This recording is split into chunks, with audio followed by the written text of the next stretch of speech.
هذا مسار خاص بالدراجات. نلاحظ هناك حافلة، الحافلة كانت متوقفة هنا لإنزال الركاب، هي تتوقف. لاحظوا ممر خاص بالدراجات. ما فائدة ممرات الدراجة إذا كانت متخصصة لوقوف الحافلات؟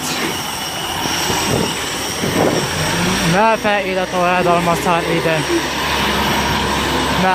انظروا خاص بالدراجات. فما فائدة هذا المسار؟ فما فائدة هذا المسار؟